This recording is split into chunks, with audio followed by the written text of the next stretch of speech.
Hi నమస్తే, నేను మీ రాజగోపాల్ రెడ్డి కార్వేటి. వైద్య విద్యా ప్రవేశాలలో నీట్ యూజీ 2025 క్వాలిఫైడ్ విద్యార్థులకు ఎంబీబీఎస్ బీడీఎస్ ప్రవేశాలలో కౌన్సిలింగ్ అప్డేట్స్లో భాగంగా ఈరోజు కొన్ని ముఖ్యమైన అప్డేట్స్ అందించడానికి నేను మీ ముందు రావడం జరిగింది. ముఖ్యంగా ఆంధ్రప్రదేశ్ రాష్ట్రంలో డాక్టర్ ఎన్టీఆర్ హెల్త్ యూనివర్సిటీలో ఎంబీబీఎస్ బీడీఎస్ ప్రవేశాల కోసం దాదాపు 15,000 మంది రిజిస్ట్రేషన్ చేసుకున్నారు ఆంధ్రాలో. గతంలో ఎప్పుడు కూడా ఇంత ఎక్కువగా రిజిస్ట్రేషన్ చేసుకోలేదు. తెలంగాణలో 15,000 చేసుకున్న వాళ్ళు ఉన్నారు, కానీ ఆంధ్రప్రదేశ్లో గత సంవత్సరం 13,000, అంతకుముందు సంవత్సరం 10,000, ఇప్పుడు ఏకంగా 15,000కి చేరింది. అందులో 14,300 మంది అప్లికేషన్లు ప్రాంప్ట్గా ఉన్నాయట. 12,000 అప్లికేషన్లు వెరిఫికేషన్ ఆఫీసర్ 1 దగ్గర వెరిఫికేషన్ పూర్తి అయిపోయింది.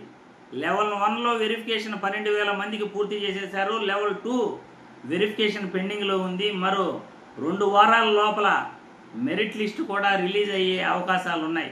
అంటే 10వ తేదీ పైన మెరిట్ లిస్ట్ రిలీజ్ అవుతుంది. మరో వారం రోజుల్లో merit list, final merit list, web options, seat allotment అన్నీ కూడా 15 నుండి 20వ తేదీ మధ్యలో ఈ నెల కంప్లీట్ అయిపోతుంది. ఫస్ట్ రౌండ్ 28 లోపల సెకండ్ రౌండ్ కూడా కంప్లీట్ అయిపోతుంది. 15,000 మంది ఏపీలో రిజిస్ట్రేషన్ చేసుకున్నారు అంటే ఏ కేటగిరీలో ఎంతమంది మెరిట్ విద్యార్థులు ఉన్నారో మీరు ఊహించుకోవచ్చు. మనం తక్కువ మంది 300 మంది లోపల ఉంటాం, 300 మార్కులు వచ్చిన వాళ్ళు ఉంటారు, 200 మార్కులు వచ్చిన వాళ్ళు అని మనం అనుకోవచ్చు. కానీ సీట్ అలాట్మెంట్ అయ్యే రోజు పరిస్థితి డిఫరెంట్గా ఉంటుంది. ఈ నీట్ యూజీ ఎగ్జామ్ రాసిన ప్రతి విద్యార్థి వాళ్ళ తల్లిదండ్రులు కూడా ప్రతిరోజు సీట్ అలాట్మెంట్ అయ్యేంత వరకు కూడా వాళ్ళు టెన్షన్ పడుతూనే ఉంటారు. ఆ బాధ నాకు కూడా తెలుసు. తల్లిదండ్రుల బాధ ఎలా ఉంటుందో నేను అర్థం చేసుకోగలను. ఎందుకంటే ఎంతోమంది తల్లిదండ్రుల యొక్క బాధను నేను చూస్తూ ఉంటాను. వాళ్ళు ఏ విధంగా తల్లిదండ్రులు సీట్ వచ్చేంత వరకు కూడా ఇబ్బంది పడుతుంటారో వాళ్ళ మానసిక వేదనను అర్థం చేసుకునే నేను వీడియోలు చేసే ప్రయత్నం చేస్తుంటాను. దాదాపు కూడా ఈసారి 15,000 మంది రిజిస్ట్రేషన్ చేసుకుని అందులో దాదాపు కూడా 14,500 వరకు ఖచ్చితంగా కాంపిటీషన్ అనేది ప్రతి స్టూడెంట్ కూడా పక్కాగా డాక్యుమెంట్ అప్లోడ్ చేసిన వాళ్ళే 14,500 వరకు.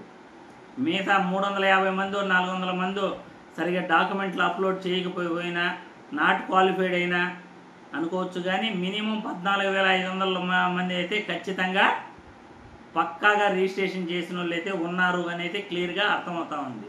కాబట్టి కట్ ఆఫ్ కూడా ఏ విధంగా ఉంటుందో మీరందరూ అర్థం చేసుకోవచ్చు. గతంలో రిజల్ట్ ఆల్ ఇండియా కౌన్సిలింగ్లో వచ్చిన వెంటనే కూడా చాలామంది కూడా అన్నారు, అంతకుముందు కూడా రిజల్ట్ రాకముందు కూడా 420 మార్కులకే సీటు వచ్చేస్తుంది, ఓపెన్ కేటగిరీలో 450 లోపలే సీటు వచ్చేస్తుంది అని ఓదరగొట్టిన యూట్యూబ్ ఛానల్స్ అన్నీ కూడా చాలా ఉన్నాయి.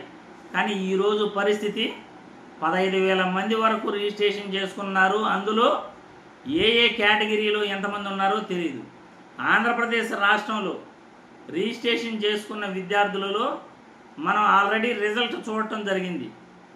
ర్యాంకులు ఏ విధంగా వచ్చాయో చూసాం.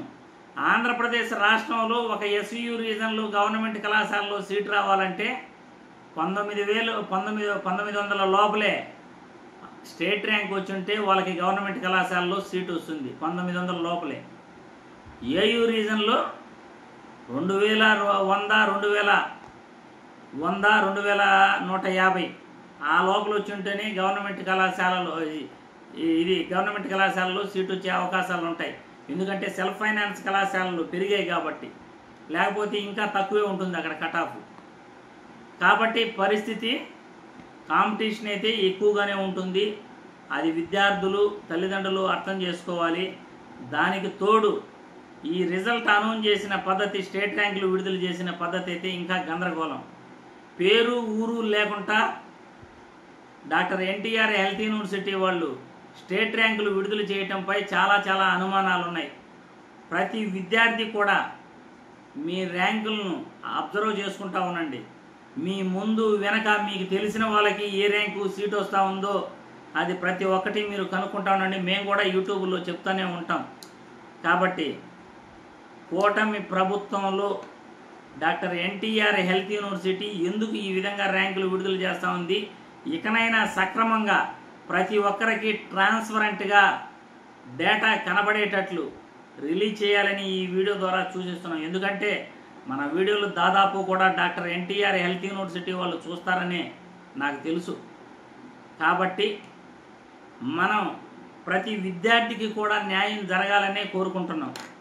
ట్రాన్స్పరెంట్గా డేటా రిలీజ్ చేయండి. కేటగిరీ వైజ్ కూడా మెరిట్ లిస్ట్ రిలీజ్ చేసేటప్పుడే, ప్రాథమిక మెరిట్ లిస్టు రిలీజ్ చేసేటప్పుడే ట్రాన్స్పరెంట్గా డేటా రిలీజ్ చేసేదానికి డాక్టర్ ఎన్టీఆర్ హెల్త్ యూనివర్సిటీ వాళ్ళు ప్రయత్నించండి అని నేను ఈ వీడియో ద్వారా కోరుకుంటున్నాను. ఎందుకంటే విద్యార్థులకు అన్యాయం చేయకండి అని నేను ఈ వీడియో ద్వారా కోరుకుంటున్నాను. ఎందుకంటే మార్కులు తక్కువ వచ్చిన కాంపిటీషన్ ఎక్కువగా ఉంది. కట్ ఆఫ్ మార్కులు తక్కువ వచ్చినా ఎక్కువ వచ్చే ఛాన్సెసే కనపడుతున్నాయి. కాబట్టి ఇందులో ఏదైనా అవకతవకలు జరిగితే విద్యార్థులు నష్టపోతారు.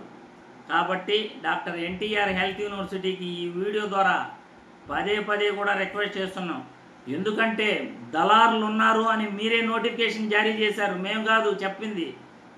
మీరే డాక్టర్ ఎన్టీఆర్ హెల్త్ యూనివర్సిటీ వాళ్ళే దళారులు ఉన్నారు, మోసం చేస్తారు, నమ్మకండి అని మీరే సూచించారు, గుర్తు చేశారు. అందుకే మేము కూడా డాక్టర్ ఎన్టీఆర్ హెల్త్ యూనివర్సిటీ విద్యార్థులకు అన్యాయం చేయదు, విద్యార్థులకు న్యాయం చేస్తుందనే మేము కూడా భావిస్తున్నాం.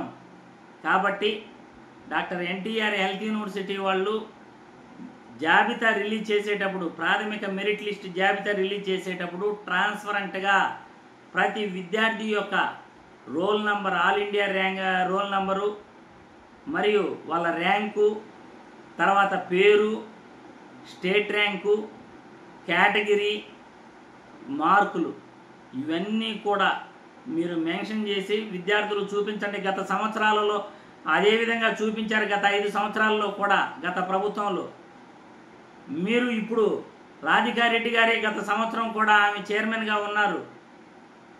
ఇప్పుడు కూడా మీరు ట్రాన్స్పరెంట్గా డేటా రిలీజ్ చేయండి అని విద్యార్థులు కోరుకుంటున్నారు అని ఈ వీడియో ద్వారా కోరుకుంటున్నాను. ప్రతి అప్డేట్ కూడా విద్యార్థులకు ఇన్ఫర్మేషన్ అందించడంలో మనం ముందుంటాము. ప్రతి విద్యార్థికి కూడా న్యాయం జరిగేటట్లు కౌన్సిలింగ్లో ప్రతి అప్డేట్ కూడా అందిస్తాను. విద్యార్థులకు ఏదైనా సమస్యలు వచ్చినా మా గొంతు వినిపించేందుకు ఎప్పుడు నేను ముందుంటాను అని ఈ వీడియో ద్వారా తెలియజేస్తున్నాను. జై హింద్.